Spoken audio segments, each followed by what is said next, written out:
Hello everyone, I'm Gedster, and today I wanted to go over my Overwatch League Season 4 power rankings. Now, what you see on screen right now is not my final power rankings. This is sort of just roughly what I threw together before I started recording. And some of this is definitely going to stay, and some of it is definitely not going to stay. So, just bear with me here. Alright, let's just jump right into it. This is going to be scuffed, so be warned. Right off the bat, number one, San Francisco Shock. I don't think there's any way you can disprove this, dispute this, nothing like that. I think that the San Francisco Shock are going to, if not win, at least be a title contender for the whole season. They've got amazing players across the board. They've still got, in my opinion, one of the best tank lines in the league with Super Choi Hyobin and Smurf. I would not call them the best tank line in the league anymore, but they're up there. Their support line is, in my opinion, if not the best, second place. I don't really know where to put them exactly, but Violet, Twilight, FD God. Losing Moth was pretty big, but picking up FD God was massive for this team, in my opinion. I think that FD God is just as good as Moth on most heroes, if not possibly better on Lucio. So, then moving on to the DPS, obviously you have Striker, Tayo, Nero, Glister. Losing Ons was a huge blow to this team, but obviously he's now in Valorant, so good luck to him there. Glister, however, is a massive pickup to replace him. Glister obviously was on London Spitfire last season, looked like a very strong hit scan player there. Never really got to shine because the rest of the team didn't exactly keep up with that, but still a very strong player. I expect good things from him this season. Although I do expect Striker to be seeing a little bit more playtime on most heroes, I mostly expect Glister to be developed into a sniper player, although I could be very wrong there. I didn't watch a lot of London games last year. I also expect to see Nero playing over Tayo most of the time. I'm not entirely sure what Tayo's hero pool is outside of his McCree and Genji. I know he has more, I just don't know off the top of my head. But anyway you slice it, I don't see this team not being number one, at least in North America this season. Their big rivals are the next team I wanted to talk about, the Los Angeles Gladiators. Now the Gladiators obviously had some very good pickups this offseason in Shu and Moth. That might elevate them to number one support line. Like, we'll go over who I think the best support lines are later, but for now, just suffice to say that San Francisco and Gladiators are up there. Shu and Moth obviously going to cover like the entire support hero pool. Skewed is there as well if Shu needs a backup. Then you have the tank line of Muse and Space. Now, Space I'm a little bit low on after last season when he had a middling performance, but Muse, man, he's a rookie, but I've only heard good things about him. Came from, I believe, Runaway. We can check that really quickly. The magic of the internet and all. No, not Runaway. 200. It was WGS Phoenix. Yep. I've only heard good things about him coming out of there. And obviously you've got the DPS line of Birdring, Mirror, and Kevster. Rest in peace, Jaru. And this DPS line is absolutely stacked. I expect nothing but good things from all three of these players.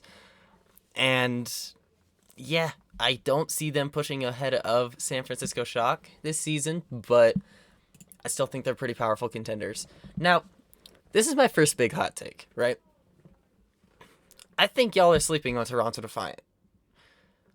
Because after last season, when KDG and Sato and Hisu surprised everybody on the Fusion, they all left, all went to Toronto Defiant, and they've got a pretty darn good roster at this point, right? You've got Logix, obviously. He's proven, he's pretty good. Obviously not like the best hit scan player in the league, but he's still pretty damn good. You've got Hisu, who is, in my opinion, the best Sombra in the league. I'm I mean, you could argue Lip, but it's Hisu in my opinion. And then you have Neist, who I admittedly don't know very much about, but I still think that Hisu right here is enough to say that this is a very, very strong DPS line. Going under the tanks, obviously you have Beast returning from last year. You have Sato, who is amazing as a main tank, as we saw in Season 3. And then you have Michelle. Michelle is the part of this team that concerns me the most. And not because I think he's a bad player, but because, like, Soul saw fit to play a main tank in the off tank role instead of playing Michelle last season. And that is a little bit concerning in my opinion. However, Aztac is a player I've heard a lot of good things about. We've seen good things from Lastro when he was on the Valiant, right? Yeah, Lastro was on the Valiant. And their last player, Ansunjae, I've also heard very good things about. So this squad is going to be... I think the big thing here is coaching difference. Like, they have KDG as head coach, and KDG did massive things in Philadelphia Fusion last year. So I think that it's going to be a very good team. Washington Justice, 4th place. Now, I have heard people say that they're world beaters, and I can agree with that. It's just... one thing I have, and this doesn't take away from the value of the team. I'm going to say it. This does not take away from how good this team is. Mag and Fury might be the best tank line in the league. So why is Rhea still here? Like, obviously joined very, like, soon after Fury and about a month after Mag, but, like, why is Rhea here? Like, do they want to split time between Fury and Rhea? Why would you do that? Fury is, in my opinion, one of the, like, if not the best off tank, one of the best off tanks in the league. Outside of that, of course, you have Tuba, who is amazing, as we saw last season at the end. Well, I'll take that back. He looked pretty good. I'm not as high on Tuba as a lot of people I know, but he's pretty good. We have Decay, who, honestly, I don't know if he's going to be forcing Zarya this season. I doubt it's going to happen because you have Fury on the off tank now, and even though his Zarya is a little weaker than other top level Zaryas, I still expect he'll be playing that over Decay if Zarya is super meta, because Decay is an absolute monster on the hit scan, and your only other hit scan option is Jerry, who... I don't hate Jerry. I just don't think he's amazing. And if you're gonna be running double hit scan in a double hit scan meta, it's gotta be Decay. You have to have Decay on one of your hit scans because, like, you can't be forcing the Zarya with him. I don't... If a meta were to come up that were double hit scan Zarya, I think that this team wouldn't exactly be in trouble. They'd more just... I think they'd be a little bit weaker in that scenario, but I don't see that happening.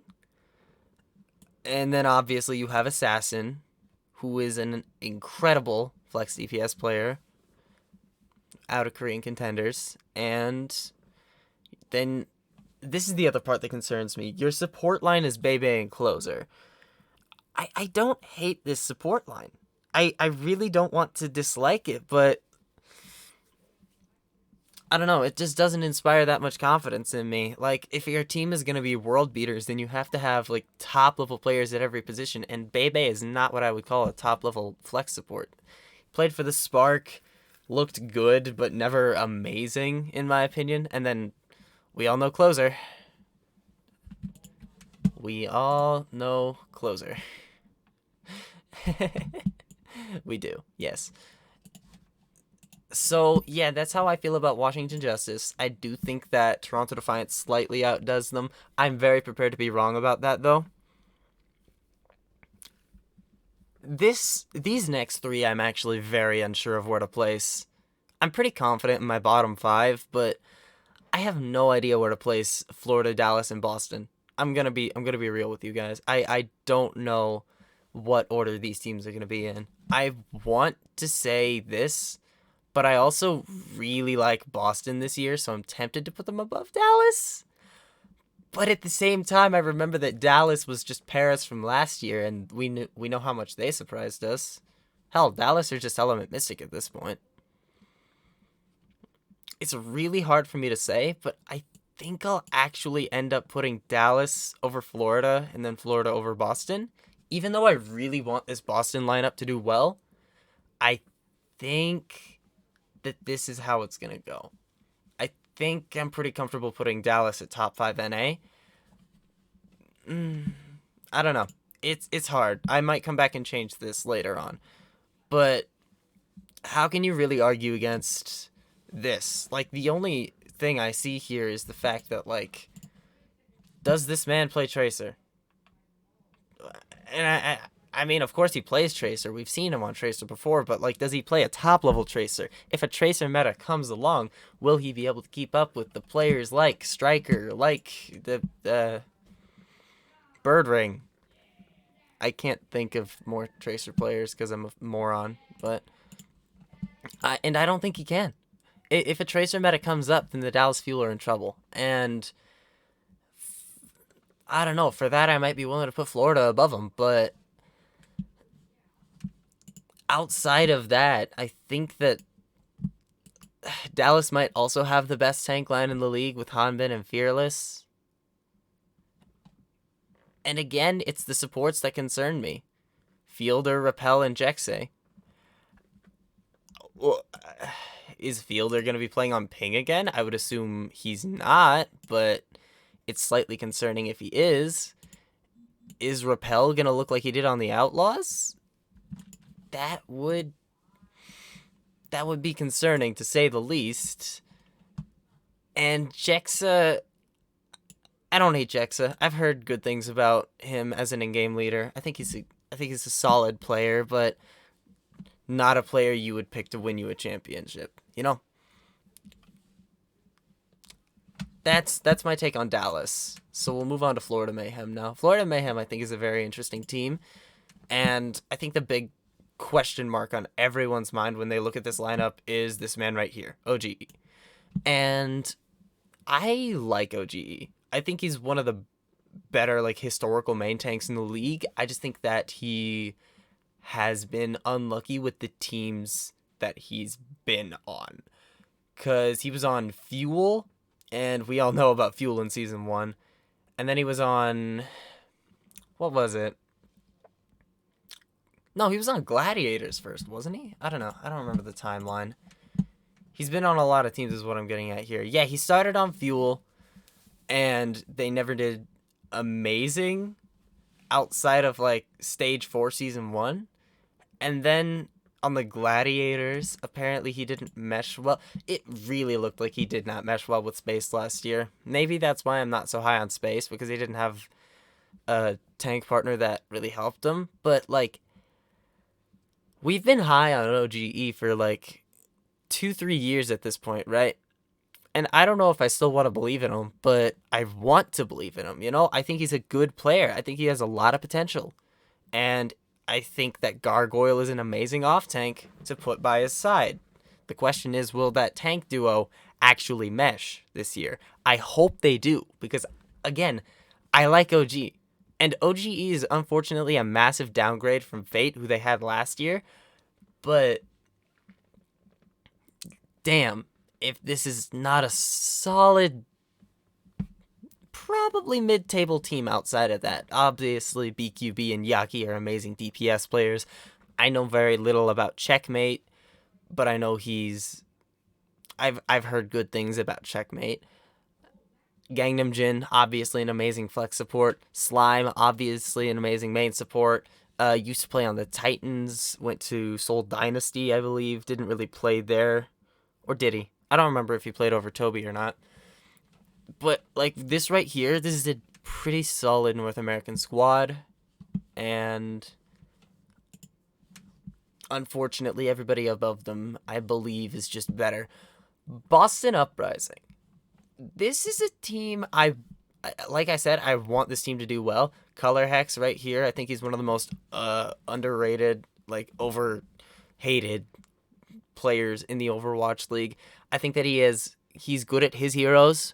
However, being stuck as a starting player and having to flex to more heroes than he was comfortable with made him look bad.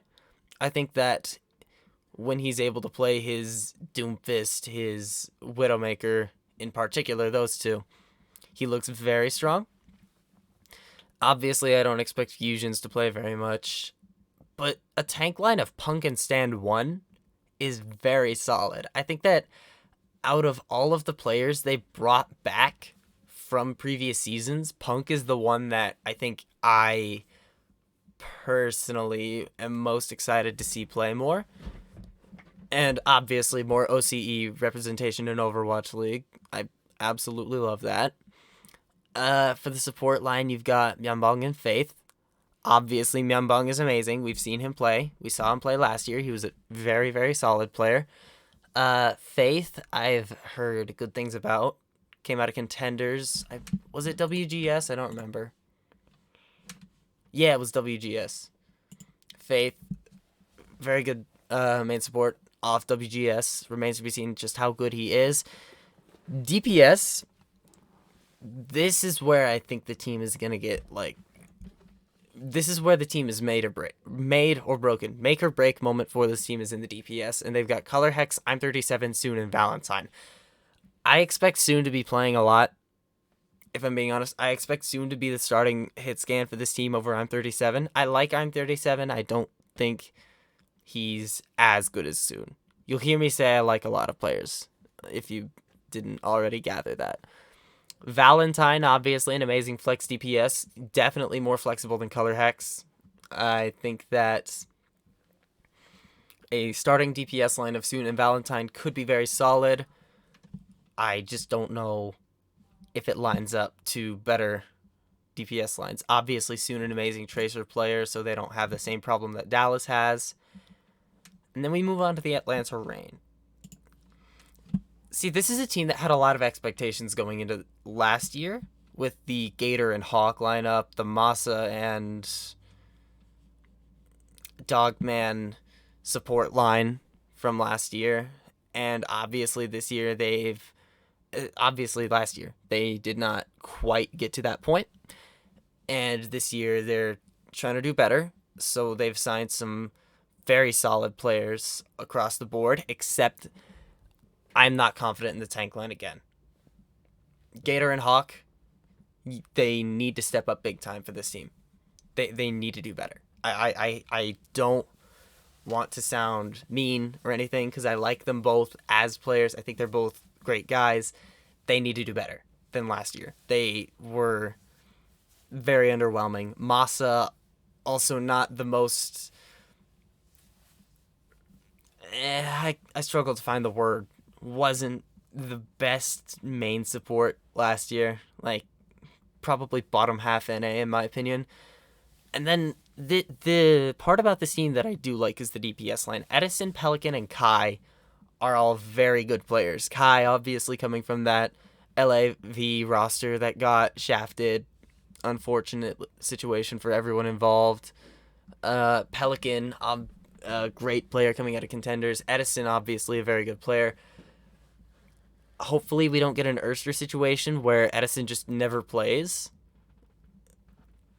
And because of all that, I'm going to put Atlanta at the best slot in, like, the bad team categories. Now, I'm mostly solid in my bottom 4 picks for North America, but I'm not sure. I actually don't know if London and Paris are going to be playing on ping. And if they are or if they aren't, it actually depends. Because if they are, then I would probably do this. But if they aren't, I would definitely do this. And I'm higher on Paris than most people. And we'll talk about that in a moment. But first I want to talk about London. And London just signed the entirety of British Hurricane. Now, I like this idea. British Hurricane, obviously a very dominant team in European contenders for a very long time. They sign, I believe, everyone on that team except for Danid, who is now on Shoes Money Crew, I think. Yeah, I think Danid was there. And then they sign as extra players Blase and Shax. And I'm honestly a little confused as to why they signed Blase. I think Blase is a good player, but I'm not sure why him specifically got to this squad. I think the DPS line overall is pretty good. I think you've got Blase, Hybrid, Shax, and Sparker. Shax and Sparker are both good players. Hybrid's very good. Blase is good, but I don't know if he's that good. I don't know for sure. Reaper and Kelix as a starting support line is very interesting. I don't know if I'd call it great, because Kelix has obviously been on a couple teams. He was on Boston in seasons 1 and 2, and then I believe, yeah, he went to Toronto in season 3 before he retired, and now he's out of retirement. Reaper, he's a very good flex support, but I wouldn't call him like top of the league. Mulfig and Hottie, solid tank line, dominated Europe again. But here's the thing, they dominated European contenders, and that's cool and all,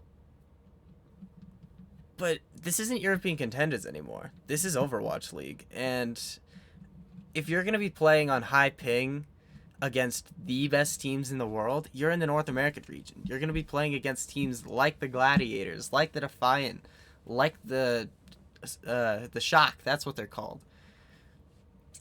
You're gonna be the team. You're gonna be one of the teams that's just free wins for the bad team, for the good teams. I mean, I don't think this lineup is like yet ready to be the European super team. And on that note, neither is the Paris Eternal. And I want to say they're going to be better than London, but I also don't, because I feel like the pre-existing like synergy, the playtime that London has trumps any individual skill that you can find on Paris. Obviously, you've got good players here. Onigod, Naga, and Suna are your DPS, and I think these are all interesting pickups for Paris. I don't know that I like all of them. I like Onigod, and I like Naga. Suna, I know he was on the Titans, and I know the Titans were a bad situation last year. I'm still not super confident with Suna. I'm just gonna say it. I'm still not super confident he was the right pick for this team. I do like this team's support line. I do like Neptuno and Khan. Obviously, Khan in the, the Steel Series games impressed quite a bit. And Neptuno, obviously, I'm a little bit biased because I'm a Fusion fan, but I've liked Neptuno for a very long time. I think he's a very good player. I would not say he is like championship caliber anymore like he was in season 1. I think the game has evolved at this point, and he hasn't been playing enough on stage when he was with the Guangzhou Charge. Remember when he started for the Charge in season 2 at the beginning of the year? Good times. And then you've got your tank line for this team in Elevote and Dan.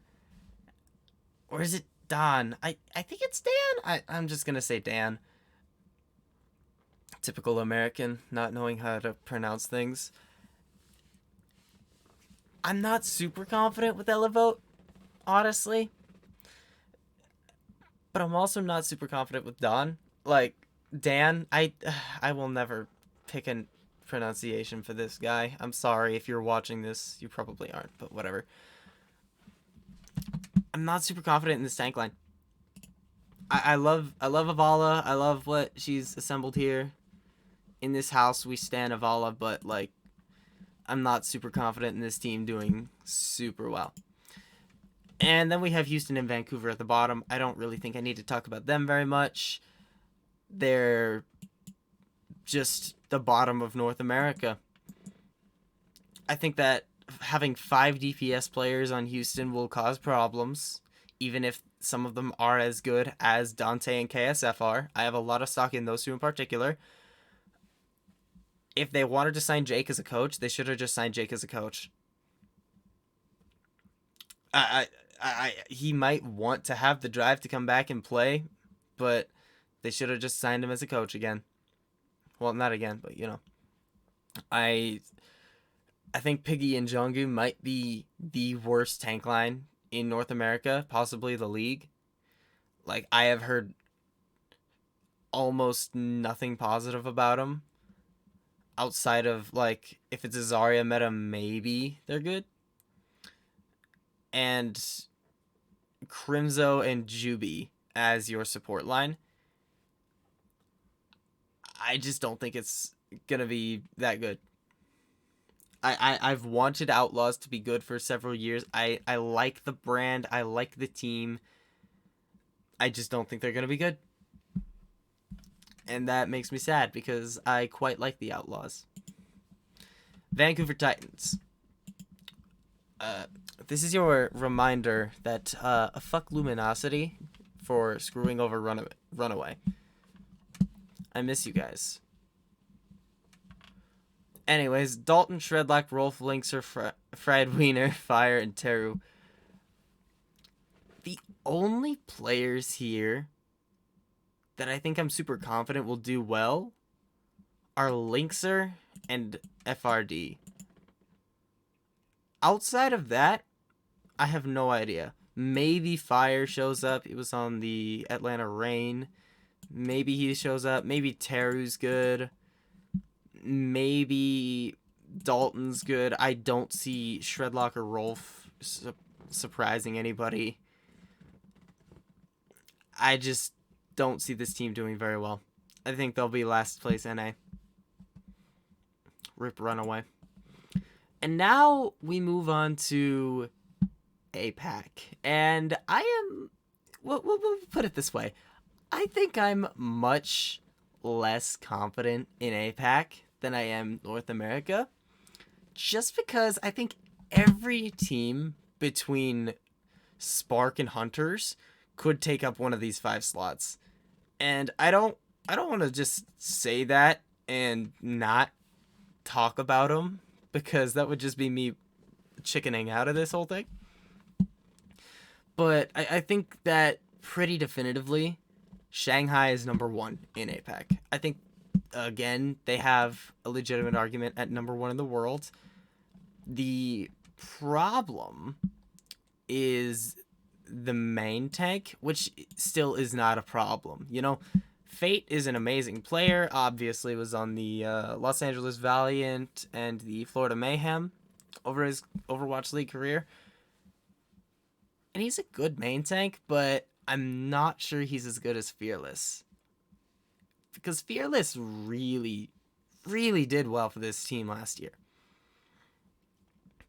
And outside of that, they've kept most of the roster that's made them good. They have DM, who I have a lot of stock and respect for. Like, y'all are sleeping on DM. Obviously, Lip is in more because he's got a better hero pool, but DM's Widow is absolutely nothing to scoff at. They picked up Erster, who will hopefully actually get playtime, unlike his time on the Reign. They picked up Lip. Well, they didn't pick up Lip. What am I talking about? They have Lip, who is just amazing. He needs no introduction. Fleta, last year's MVP, for a damn good reason. He's a god tier player with an amazing taste in an Echo skin, I might add. Izayaki, who is not talked about enough, in my opinion. I think that he's one of the better flex supports in the league.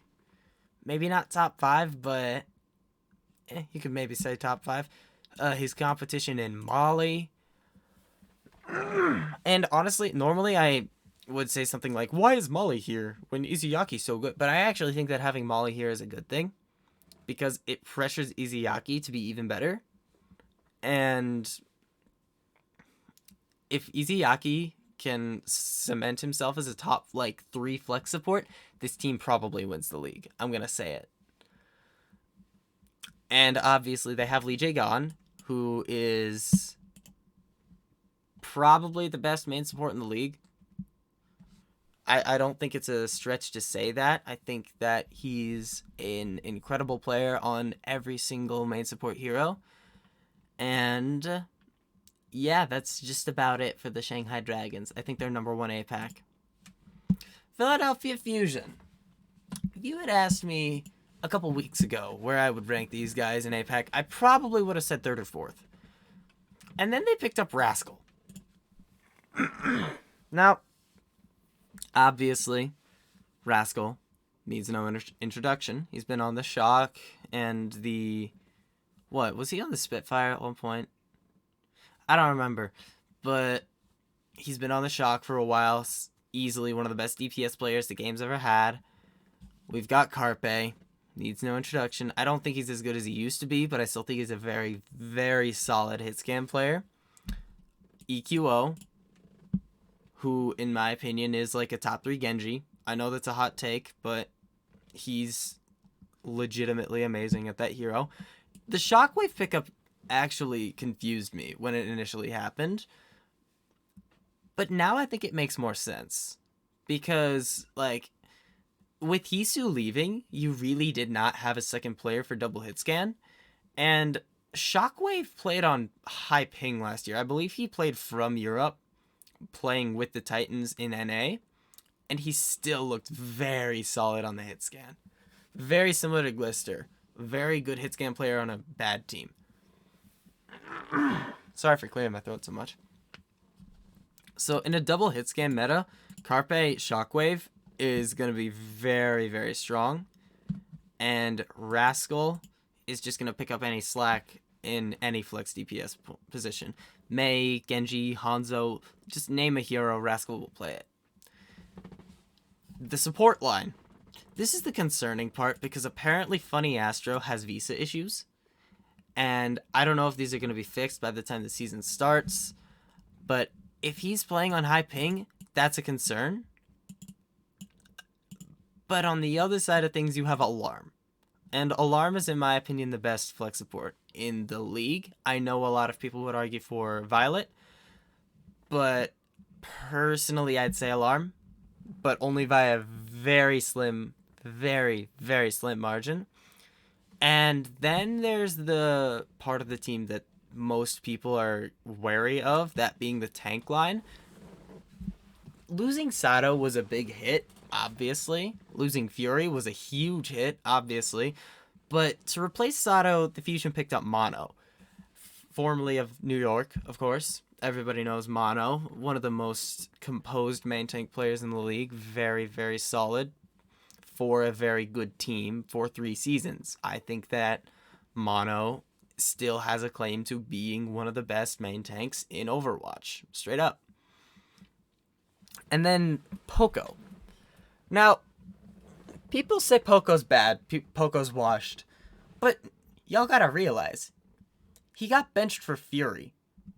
He did not get benched because he was bad. He got benched because he was going up against the best off-tank in the world. Poco's not bad. You can't call him bad unless you've actually seen him play. And we haven't.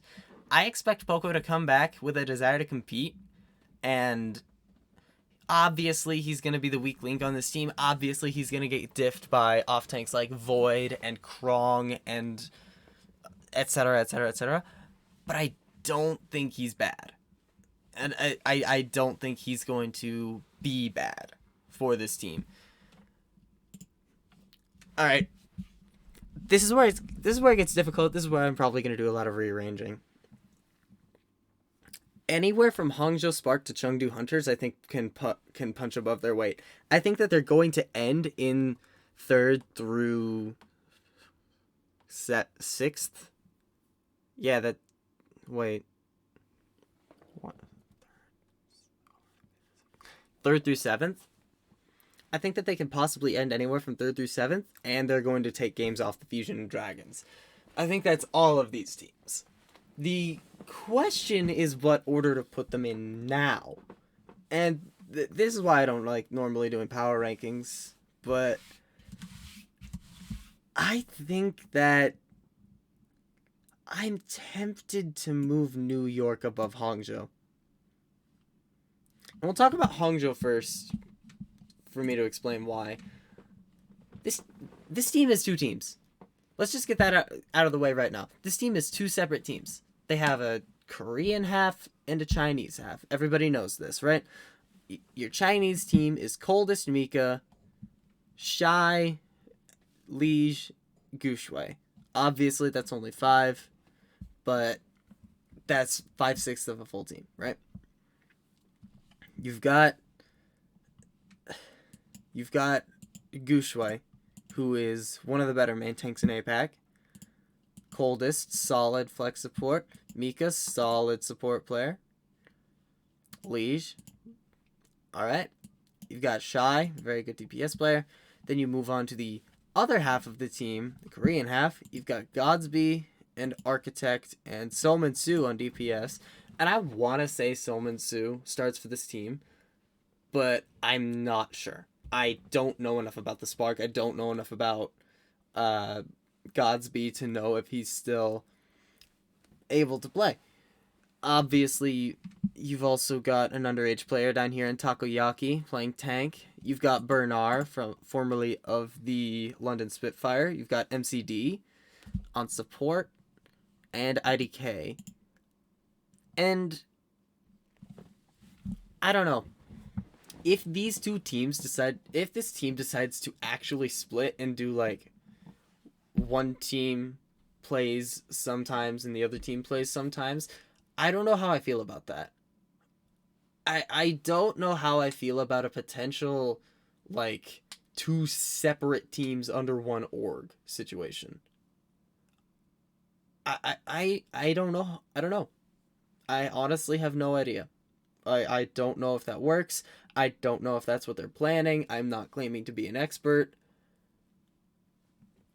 I'm very just scared for this team, although I think that they have a lot of good players on their roster.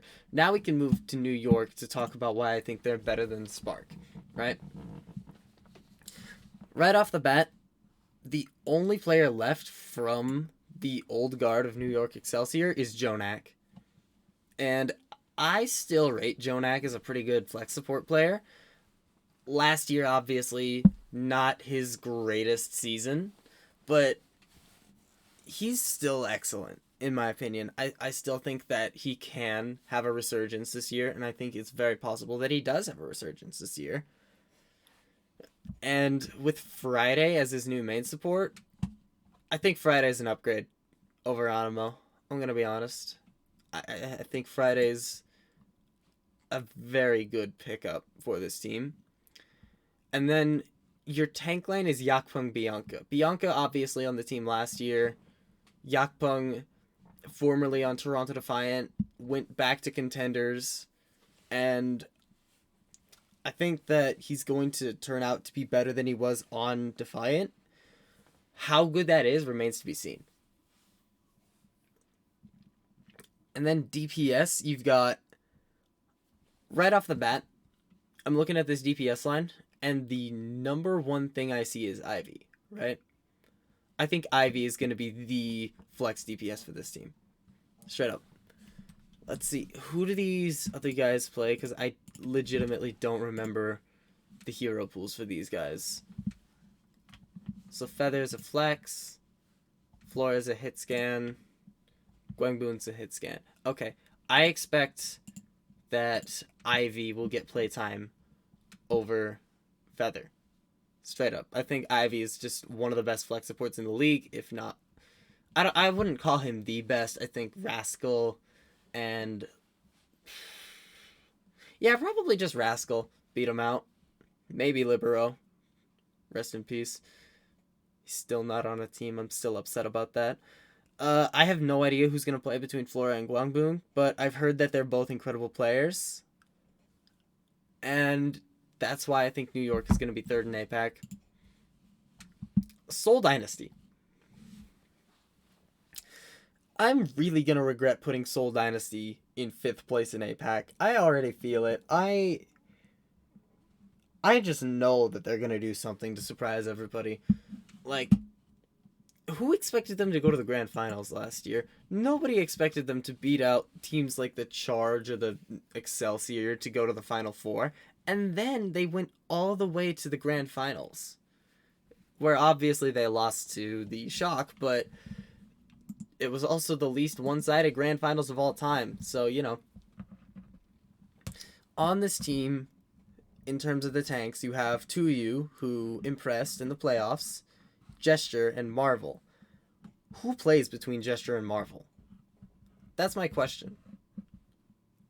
I believe it was Avril who had a joke between, there's two kinds of Marvel. There's Marvel and there's Marv 2, right? Marv 2 is the Marvel that looks like a god tier player, and Marvel is just Marvel.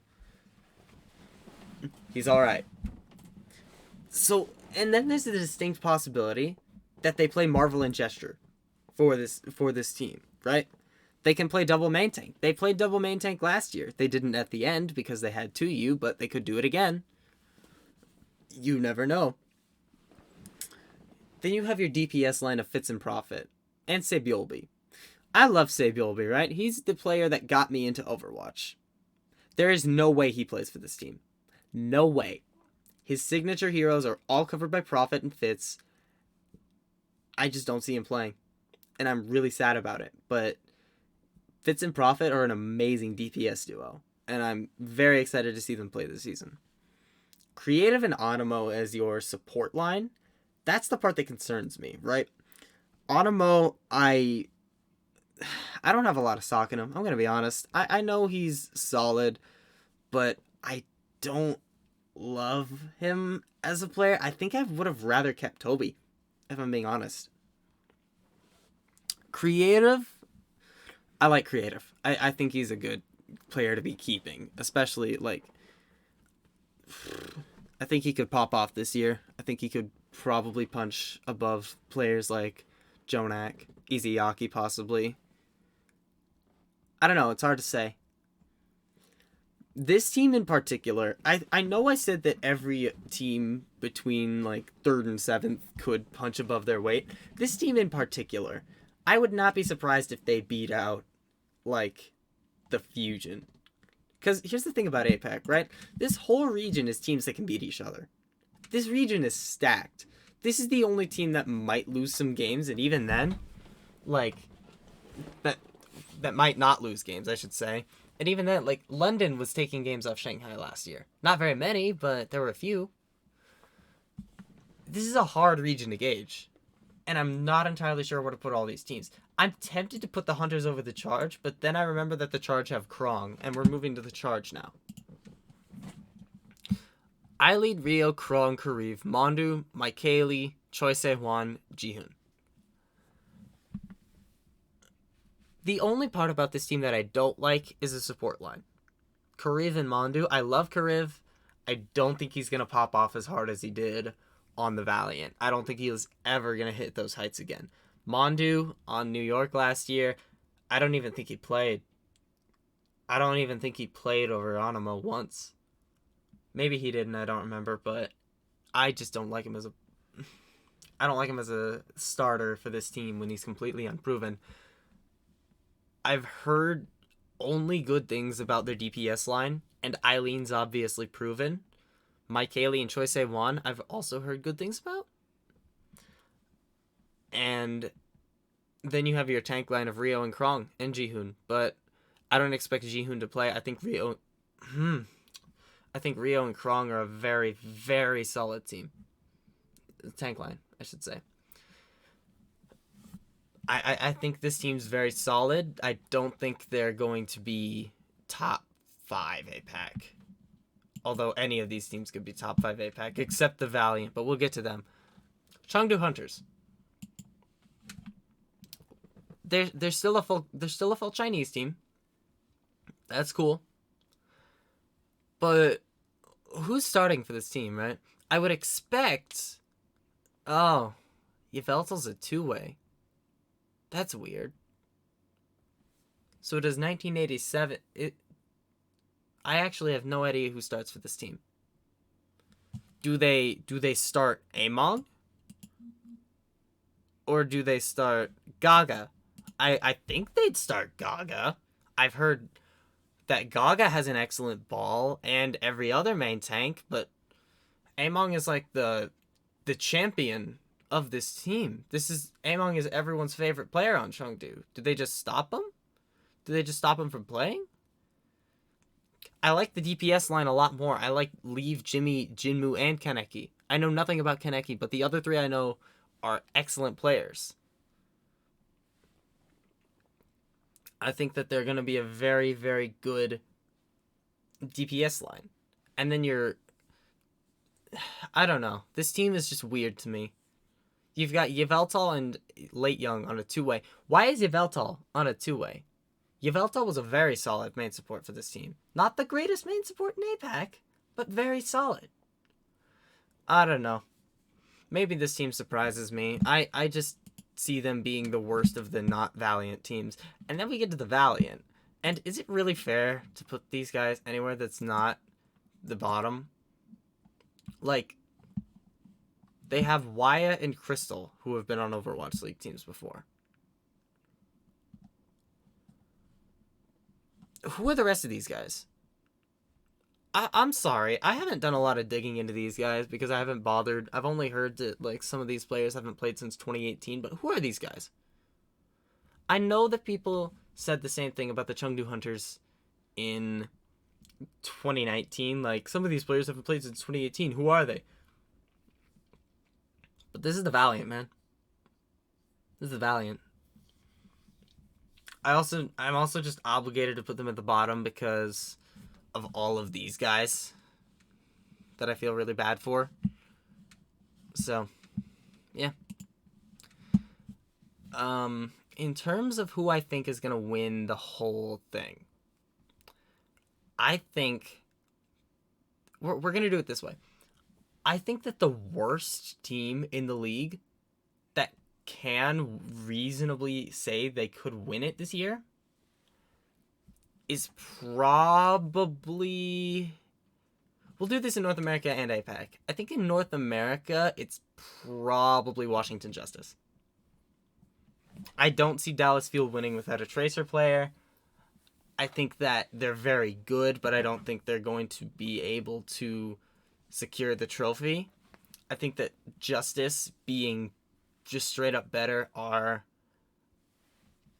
probably better fit to take it. And then in APAC, I think that the worst team that could take it is Seoul. I don't see Charger Hunters taking it. I see these 5 teams having a reasonable shot. And with that, that's my power rankings.